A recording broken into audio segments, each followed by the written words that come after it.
Can Utah continue its modest winning streak on home ice? They're hosting Minnesota. This is your Wild Game Preview, plus our new segment, Wild Card Watch. This is the Locked On Utah Hockey Club podcast.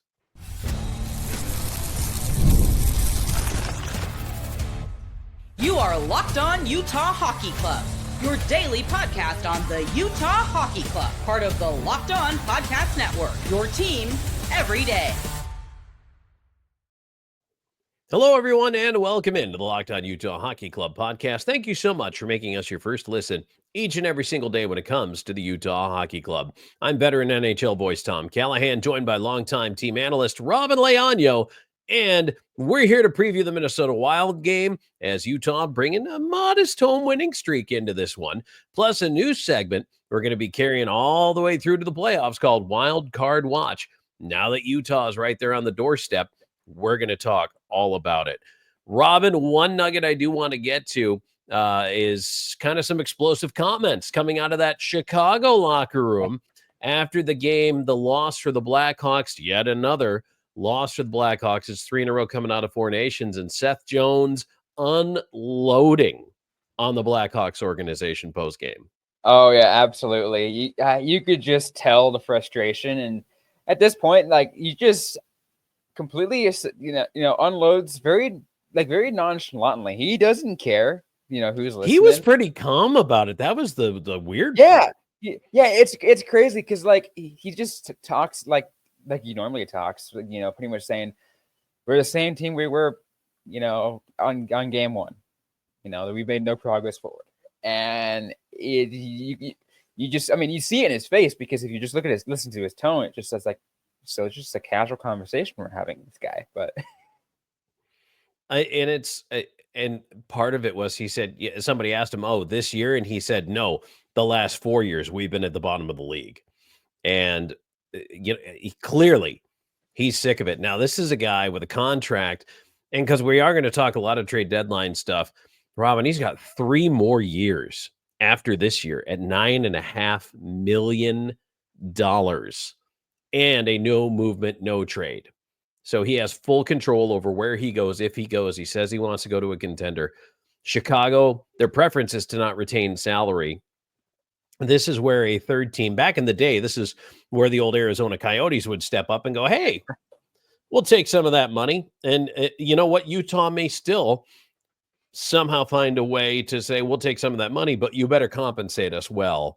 In the meantime, Utah does have some cap space. They have $9 million. They couldn't trade right now for Seth Jones and fit him in under the cap. Like, it's just, It's crazy to think he makes that much. He's that unhappy. And now they've got to find a dance partner for him. So there are a couple of dominoes I think are holding up the whole market. Yeah. That just became another one. It really did. Gibson is the goaltending domino. And then whatever's going to happen with, it just went from Colorado to Carolina. From Colorado to Carolina? Colorado to Carolina. They just made a trade for him, and he could be on the move again. Oh my goodness! Why can I not think of his name? I know. I'm thinking about that one too. Why am I? Let me see. Mikko Rantanen. Thank you. There all right. Yeah. Mikko Rantanen. So until Rantanen decides he wants to either play ball with Carolina or get traded, he's another domino holding up the trade market. Now, defensively, Seth Jones is a veteran right shot defenseman, and those are kind of like gold. Mm-hmm. He's going to hold up the market now because he's going to be one of the players that everybody's going to try to figure out how they can fit him in, and it's going to be really difficult. So we went from what I assumed was going to be a freewheeling, wide open market at the deadline here to now all of a sudden there's been a couple of key injuries to a bunch of teams like the last day or two. And now you have these logjam players in the way. Robin, this could be interesting, and it could affect the Utah Hockey Club is a big reason why we talk about this. It really could, and it will be interesting to watch it. And you and I have been very cautious on describing what Utah will be doing this trade deadline because, I think we still don't even know completely because it's it's like I think we've used the term soft buy, right? Because it's like, hey, they're going to be around there, like they're gonna or cautious buyers. I think the other term we've used, because like they're not gonna sell the farm to be able to get a Stanley Cup caliber player. Like that's not where they're at in their franchise. So it's like, what are they going to do? How are they going to manage it? And are they still going to get a little bit of old Coyotes level kind of trades where it's, as you mentioned, are they going to still pick up some salary just to, maybe get a little bit of extra assets, whether it's draft picks or prospect. At this point, it's not about the draft picks; it's about the actual like prospects or roster players for the Utah Hockey Club. Opportunistic is the word I like to use. They're going to be opportunistic buyers and sellers. They're not going to be wholesale sellers because they're not at that point. They're on the cusp of the wild card. Mm-hmm. They are in a position where it will make sense to flip some players in contracts, especially with a blue line that is suddenly pretty crowded, even with Valimaki making it through waivers and heading down to Tucson, and he can always be brought back up. So there's moves that make sense. And of course, Bill Armstrong said probably a month ago now that his team, the players, were going to decide whether they were buyers or sellers. I think they're too close, Robin, to the deadline coming up here in another, 2 weeks, that they're really going to do anything. Actually, I think we're a little bit closer than that. It's going to be tight all the way down. All these games matter. This Minnesota game matters a lot to determine the fate of what Utah Hockey Club is going to do. And let's segue into this Minnesota game, because right now, Utah, who, quite frankly, we've talked about struggling at home a little bit this year. And I know there's a Four Nations break in between, but they've won 3 in a row at home. They beat Philly in overtime back on the 4th. Now Vancouver 2-1 and Chicago 2-1. And I think the 2-1 win over Vancouver is more impressive than 2-1 over Chicago, although I do think they ran into a bit of a hot goaltender but with Chicago. But I think at this point, you got to take what you can get on home ice. And now Minnesota coming in, the Wild are starting to regress a little bit. This could be a really interesting matchup for so many reasons. Oh, yeah, absolutely. I mean, not only do you have a team who's still ahead of you in the standings in your own division, but also it's an opportunity to kind of see at what level of competition is this team gonna be down this stretch, right? Because it still is a little bit of like a quote a play up, if you want to kind of take a look at how, just based off standings, it's considered a quote play up. But as you've mentioned, Minnesota has regressed in a little bit, and they I wouldn't necessarily, free fall is not the term, but they are definitely they are going to slide down in the standings over the course of the next couple of weeks. They're 6-4 in the last 10, Robin, whereas Winnipeg is 10-0 in the last 10. So I mean, there's separation up in that the Central Division. We're starting to see a little bit of separation there. That's for sure. Dallas has jumped in front of them. Minnesota's in third now. Colorado 68 points and one more game played. The Minnesota is only 4 points behind. Does Minnesota even slip into the wild card discussion? It's not out of the realm of possibility. But Minnesota is one of these weird teams, Robin, we've been talking about all year. They're 13-13-1 at home. They're 21-7-3 on the road. Can you explain that to me, please? It's weird. How do you go 21-7-3 on the road? That's an amazing road record. And you're 500 at home. It's an incredible road record. And now I'm trying to remember what the current record is for most home wins in a season, or most away wins in a season. Excuse me. So I know there was a team that got it to like, I want to say it was like 28 wins on the 28, 29, 31. Yes. Yeah. So the top 10, you got the 05-06 Red Wings at 31, tied with the Bruins 22-23. The Lightning of 18-19 at 30, and then what 5, 6, 7. Yeah, so 4, 5, 6, 7, and 8. You got the 98, 99 Devils, the New York Rangers 14, 15, the San Jose Sharks at 15, 16, and the New Jersey Devils at 22, 23. Colorado Avalanche at 22, 23, all at 28 wins on the road. Those are great. And Minnesota, which you see 21 at this point in the season, they could be chasing something like that. If they keep playing that well on the road, question is, can they? So they've played 31 of 41 road games right now. For them to get to 31, they have to win all 10 to tie the record, and they can only tie it. So they'd have to go 10-0 on the road down the home stretch here. So it would be a tall order for them to make it there. Now, the way they've been playing, though, it's entirely possible they pick up 8 or 9. And Utah wants to guard against that, right? So when we look at a bit of the head-to-head here between these two teams, Robin, a couple things that Utah needs to work on, I want to talk about here in this next segment.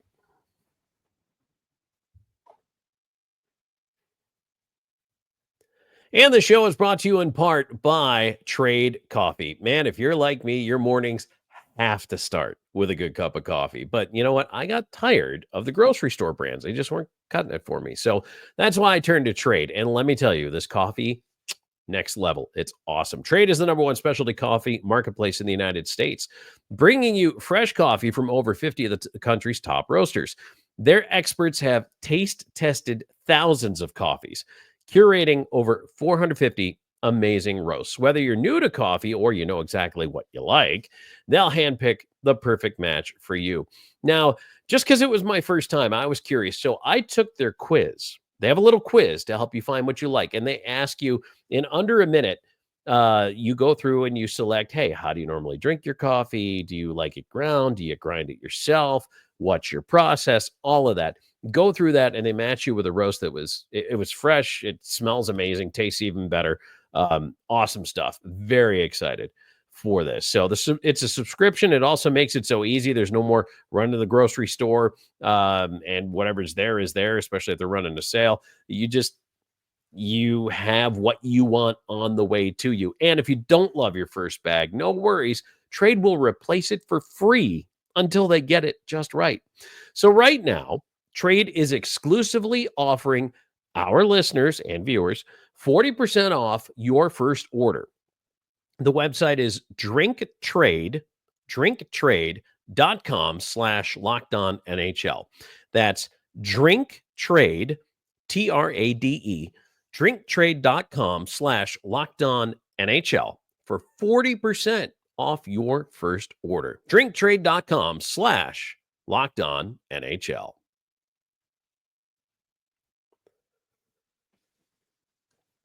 Thanks for joining us on the Locked On Utah Hockey Club podcast. Tom Callahan, Robin Leano. Hey, subscribe if you're still here and you haven't already. We appreciate that. Thank you so much. If you're on the YouTube side, give us the old thumbs up. Helps us with the algorithm, and it helps you find more great hockey content as well. We're doing the Minnesota Wild preview right now, and we're going to get into our Wild Card Watch segment, which is something we're going to be doing routinely now right through to the end of the regular season. Utah's in the conversation. Robin, to stay in the conversation and to push this home win streak to 4 games, again, I'm going to look at special teams because I think they have deservedly been under the microscope. Now, the power play went 0 for 5 against Chicago, and that, to me, was a rough game. I will say this. I think a lot of media folks ended like that game was the end of the world, maybe forgetting a little bit that the power play had been running great guns at 50%. Yes, it stinks to go 0 for 5, but it's one game. And again, hot goaltender, in my opinion. Oh, yeah. So not the best mark, but I'm not worried about the power play. That is not my concern. Penalty killing, however, is still at 50% in the last 5 games. That is my concern. Yeah, I remember the stat you gave out during our post-game show is like 6 of the last 12, where, it's just further on the penalty kill, and that's just not good. You have to get better. No, it's not. That's actually even better way to put it. That's terrible. You have to be better than that in the NHL, especially in the NHL, because if you give a team, If you were to tell a team that they were to be on the power play, 4 times in the game, and they're essentially almost quote guaranteed to score on 2 of them because of how bad the 18th penalty kill will be, they will take that and they will run away with it. Yeah, I cannot see any team succeeding, especially in the playoffs, because playoff games are so tight. You get a rare blowout here and there, but they're 1-goal games. Now it might be a 2-1, it might be 3-2, but it also might be 6-5. But either way, in a 1-goal game, getting a power play goal and not giving up a power play goal are so incredibly important. And I think Utah has been generating the scoring chances. I'm not so worried about the offense. Yeah, again, I mean, that Chicago game, I would have liked to have seen them run the number up. And of course, we could talk about the fancy stats, Robin. I think their expected goals for in the game was something like 4.6. Yeah. Obviously, they scored 2. And Chicago been giving up a ton this year, but it's 1 game. I'm not super concerned about that, but I am, again, defensively. It's interesting, Robin. This is the healthiest they've been. And now they're having struggles kind of fitting everything back together because, in a way, and I don't want this to sound like an excuse, but this is how I'm going to explain it. It's almost a little like training camp for them right now. Yeah, because everybody's trying to get used to a new partner again. Yeah, it really is. And you can chalk it up as that, but at the same time, too, it's, like, it's it's all that level of adjustment. And I will say, that matters, right? Oh, yeah. That level of matters is like sometimes if like you're so used to whoever your D pair was, through let's say a solid 20 game stretch, you're gonna be used to how they work. And if all of a sudden that changes up, even if it is a, for all intents and purposes here, a quote better defenseman, someone who's got better skill sets and everything else, it's going to take a little bit to get used to how they work. Yeah, it definitely will. And learning those tendencies, trying to kind of catch that fire again. And here's the other thing, just because the pairs are what they are now doesn't mean they're even going to stay that way. Oh, yeah. No, you could see some shifting. They're always willing to make some changes and figure things out.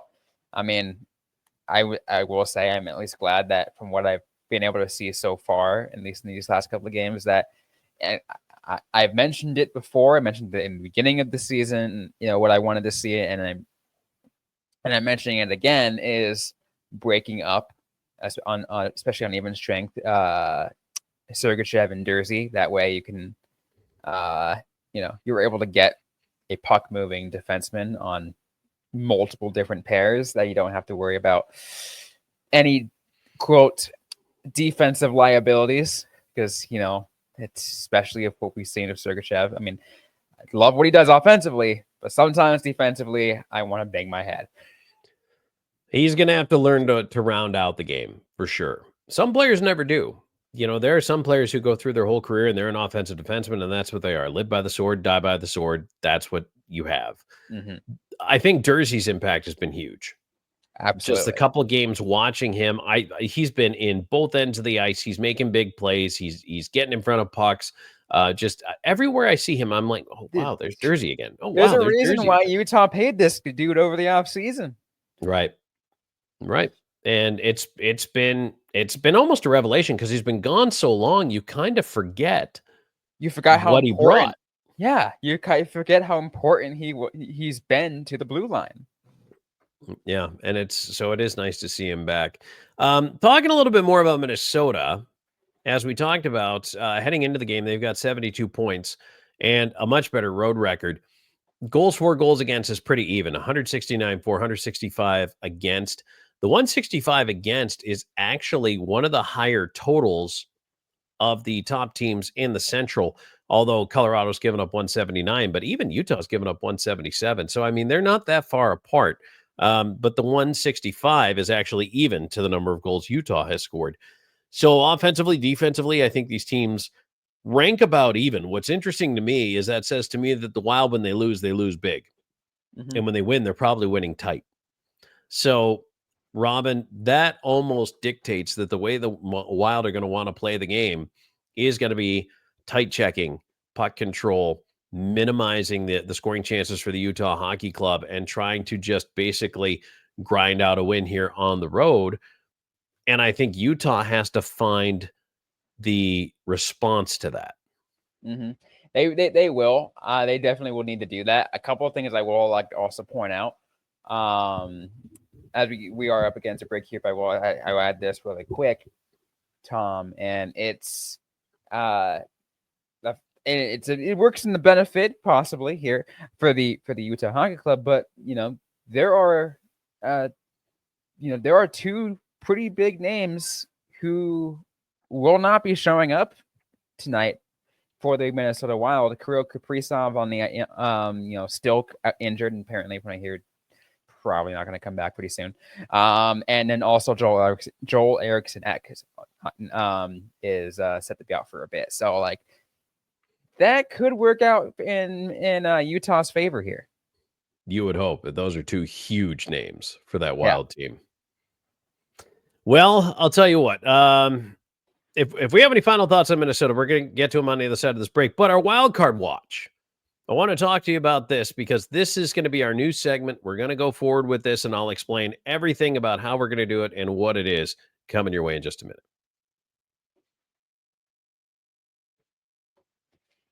And today's episode is brought to you by FanDuel. When the game tips off and the NBA action is just getting started, there's no better place to get in on all the action than FanDuel, America's #1 sportsbook. With FanDuel, you can place live bets throughout the game. So even if you miss opening tip-off or want to bet on a fourth quarter comeback, you can stay in the action. And if you're looking for a bigger payout, you can combine your live bets into a same-game parlay.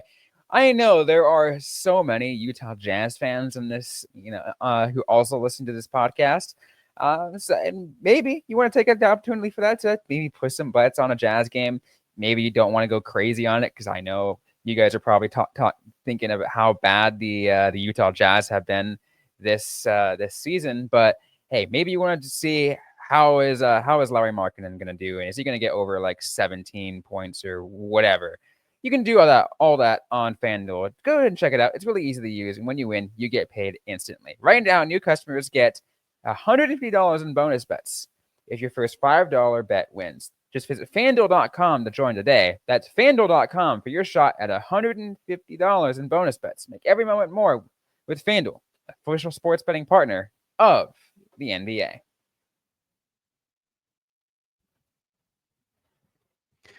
All right, Tom Callahan, Robin Leano, and thank you so much for checking us out here on the Locked On Utah Hockey Club podcast. Robin, Minnesota in town. Any final thoughts on the Wild matchup before we get to our wild card watch? No, I think it's just gonna look for a good game here and I'd say a really good opportunity for Utah to get a little bit of extra confidence here. Which, by the way, they are favored, right? We'll get to that, and we can get to that in a little bit too. But they are favored to win this one, at home, which is a nice little change of pace from some of the other games we've seen. Actually, while you bring it up, why don't we just go ahead and kick up the FanDuel odds here and take a look, since we were just talking about it, at the over-under back to 5.5 after being 6.5 against the Chicago Blackhawks. Robin, do you see an opportunity here? Utah -154, Minnesota +128. Yeah, it is it's like I said, it's a nice change of pace for Utah being favored, especially by this much against a team that technically should be a better team, but with the trends that Minnesota has been going in lately, and we've mentioned, it's an opportunity to take to get another win column here, and maybe if you're looking for a bet here, I wouldn't say that there is very little value on picking money line for the Utah Hockey Club, especially since it is at that level, at that -154. Maybe take that over under, because it's if you're feeling a little spicy. I like that. It could be a little spicy. Nice. Spicy tuna. It was interesting the other day. Andre Tournier, after the game, obviously praised Vejmelka, and when they were talking about why Veg was going again, he said, well, he's earned it with his play. I mean, that's a pretty simple coach explanation. But one of my favorite phrases I've ever heard in a press conference, Robin, was uttered by Coach Tourney when they asked him about the team and how they handled the situation, didn't panic when they weren't scoring, although getting chances against Chicago. And then they finally did break through. And Andre Tourney's response was, the baby is growing. And so I thought that was hilarious because that's what a great way to put it. The baby is growing. And I mean, we all know that AT's got a very interesting turn of phrase to begin with, going from French to English. Oh yeah, But I thought that was awesome.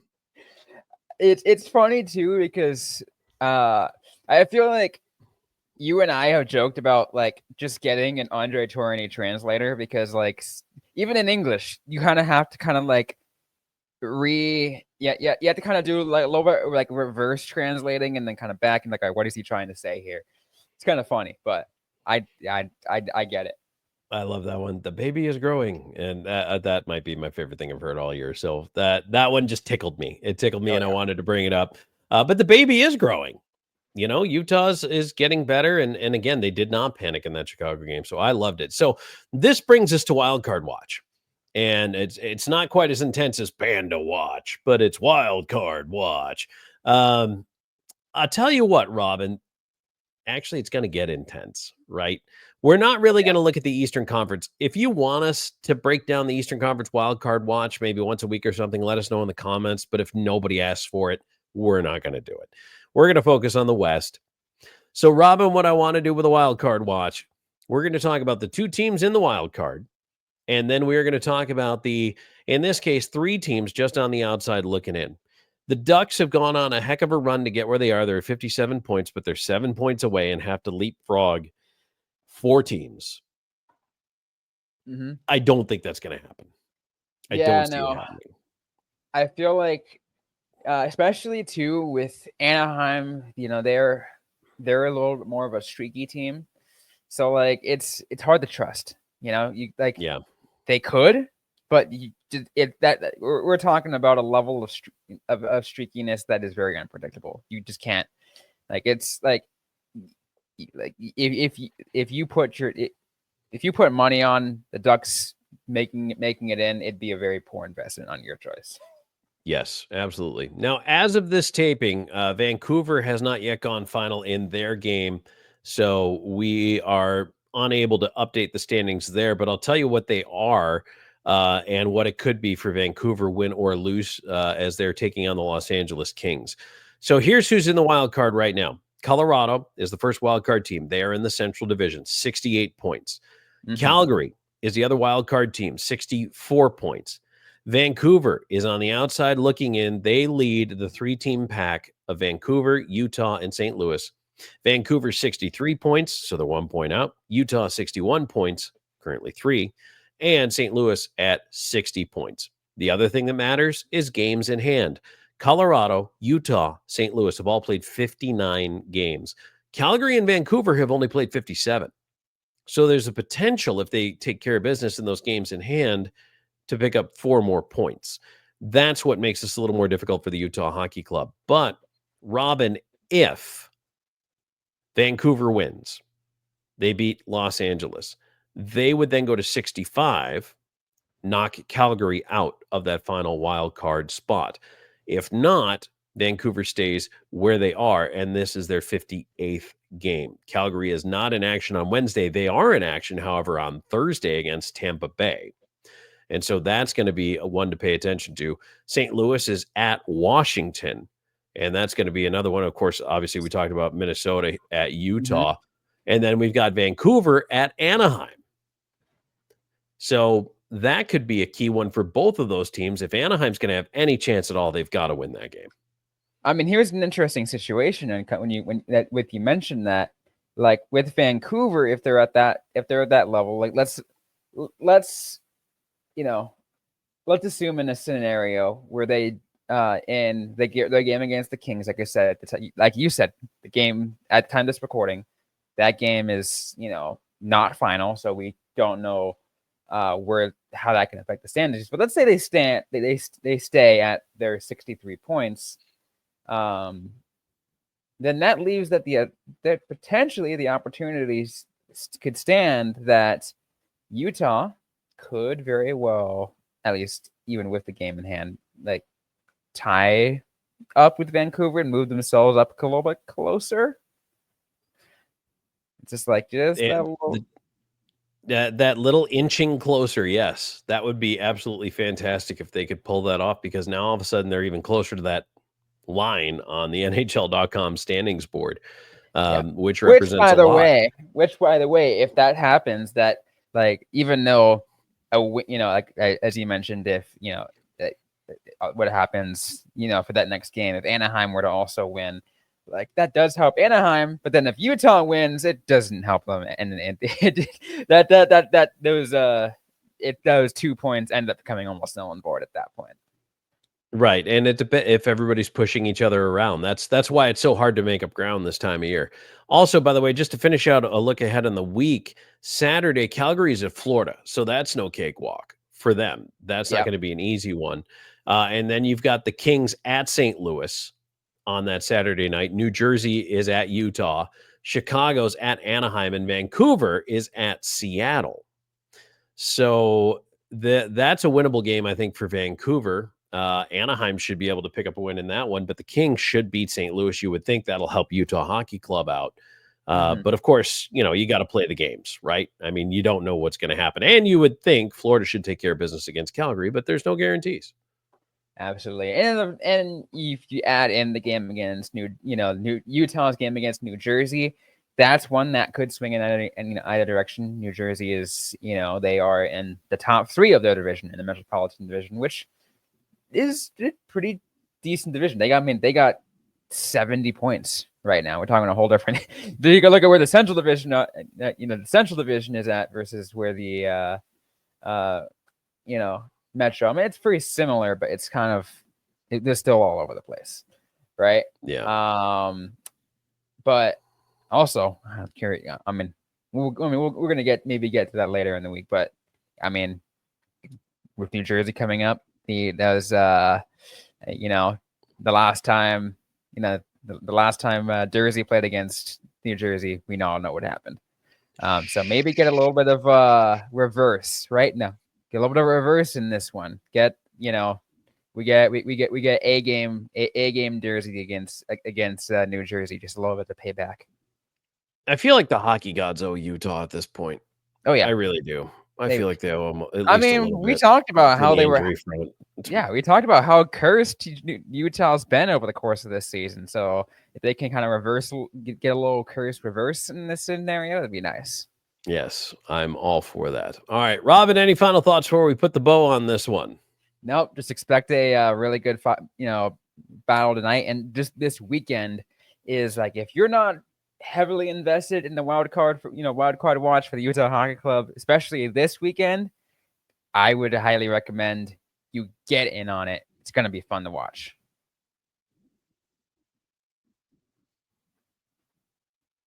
Absolutely. All right. Well, that's going to wrap it up for today's show. Robin, if people want to yell at us about our opinions, where can they do that?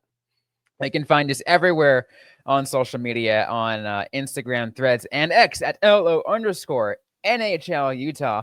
You can find us on on TikTok and on Blue Sky at Locked On Utah Hockey. You can find me personally at Robin with a Y _Leano. On Blue Sky, I am at Robin Ice Time. And if you want to find me, I'm on Blue Sky at Tom Talks, and certainly appreciate any of the comments you throw our way. And you can even comment down below on the video. Hey, tell your friends if you like the podcast, bring them along, jump on the bandwagon. There's plenty of room for you as the Utah Hockey Club in the chase for a wild card spot. All right, for Robin, I'm Tom. Thanks for tuning in to the Locked On Utah Hockey Club podcast.